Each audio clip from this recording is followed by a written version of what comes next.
The key to getting good at skimboarding is how you drop your board. You are going to be running at a speed in which you want to fall. Hi there, my name is Blair Conklin.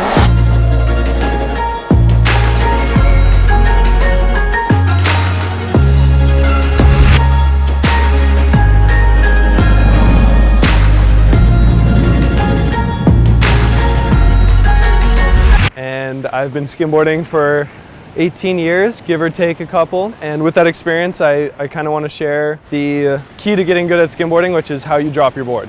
Boom! The best way to drop your board and the easiest way to learn is called the one step.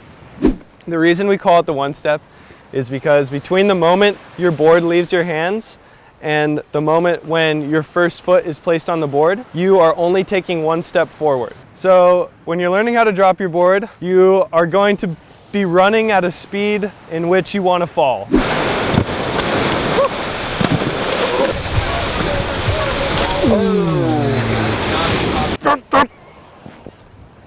So start out slow if you don't feel really comfortable with getting on your board. And then as you get more confident, you can start running a little faster. But running into it full speed right away is not the best idea. It's a good way to kick your board and, accidentally hurt yourself. When you're just learning how to drop your board, you're gonna start on dry sand. And starting on dry sand is smart because you won't slip out as fast. And it's kind of just an easier way to get the feel for the motion of dropping your board. And when you drop your board on dry sand, you'll notice your board won't slide as well as when you drop on the water. So we're gonna apply some speed wax to our board to help our board slide on the dry sand. So today we are going to use some Super Nano speed wax. There's some other brands out there. One is called Eel Snot, and it also works very well. But yeah, we're basically just using this to help us slide on the dry sand. And for anyone who is just learning how to drop their skimboard, sliding on the dry sand is your way to start. Oh yeah.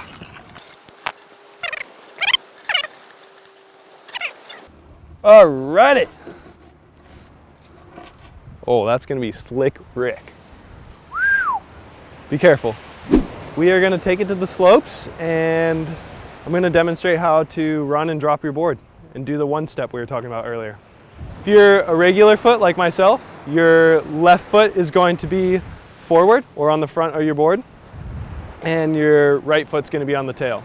I'll also demonstrate how to do it if you're goofy foot.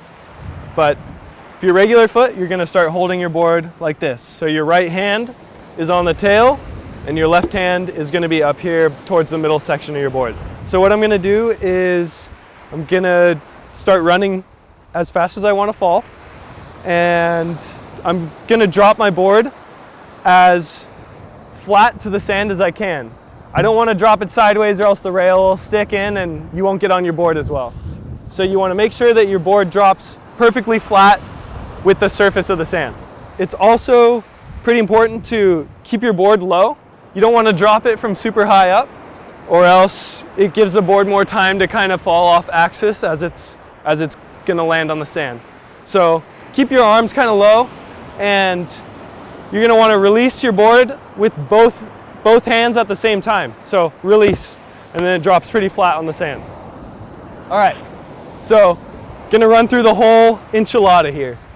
So I'm dropping my board, releasing both hands at the same time, and then I'm getting on with my back foot first, and I'm basically using this leg to get all my momentum out.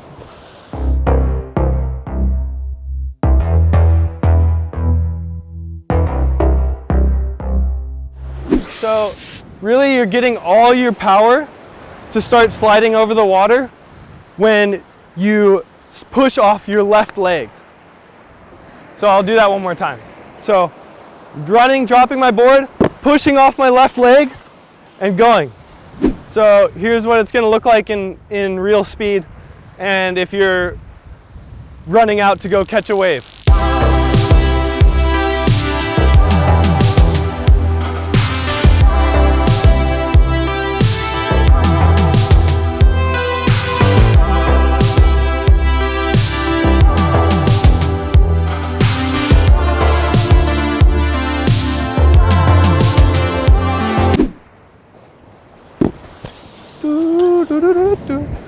Now, if you aren't regular like myself and your natural stance is goofy, which means that your right foot is going to be up on this part of the board and your left foot is going to be back here, you are going to hold your board like this. So left hand on the back, right hand on the front, and you are going to basically just reverse the steps of what I just showed you. So if you're goofy footed, here's how you drop your board.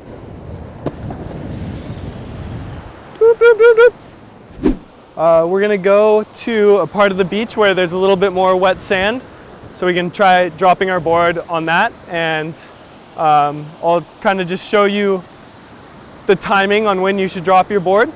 I'll also explain why this part of the beach is better for practicing your water or your wet sand drop as opposed to where we just were. So this is a pretty ideal place to learn your wet sand drop. Basically what you're looking for is you're looking for this thin layer of water that's on the sand, and you basically want to drop your board on this stuff, and you do not want to drop your board up here. Here is an ideal place to learn how to drop your board. We've got a pretty good runway and plenty of wet sand to drop our boards on. So I'm watching this wave wash up the beach, and as the wave recedes back, it's leaving a lot of room for us to drop our boards on wet sand. So here the waves receding again, and then you have all that space to drop your board right there. All that's great sand to drop your board on. Again, here comes another wave. We'll let it wash back, and now is when we're going to want to drop our board. So here we go.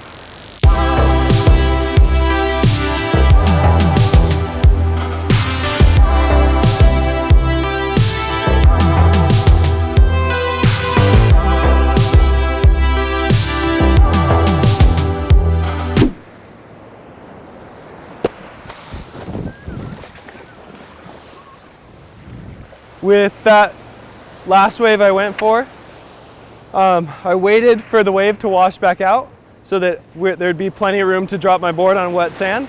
And then as the next wave broke, like right when it broke and was washing up is when I go. So I'll try to demonstrate that again.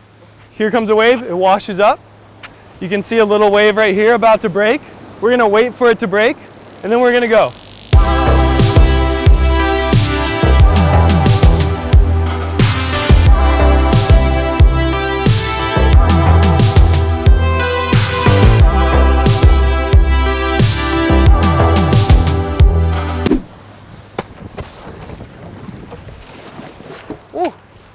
The reason that we wait for that wave to break is, one, so we don't go into the wave and fall, and two, because once the wave breaks and starts washing up, your board is going to slide faster over the water that's washing up.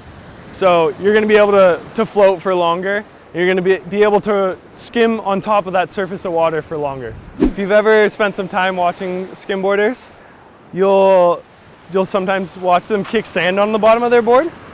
And the reason for doing this is because it adds a little extra weight to your board. So when it's a little windy on a day like today, it helps your board basically fall flat on the sand and prevents the wind from blowing it away. So it just adds a little extra weight, and as soon as you're out in the water, the sand falls off, and then you don't have that weight to worry about. So little extra weight on the board helps you drop it. Hope you enjoyed our little how-to on how to drop your skimboard. If you have any questions, feel free to ask in the comments below. And if you enjoyed this video, it'd be awesome if you could like and subscribe. Let us know if you want any other how-to videos. And we'll keep them coming, baby. If you enjoyed this video, you can hit the subscribe button here. And if you want to learn how to get out to a wave, check out this one right here.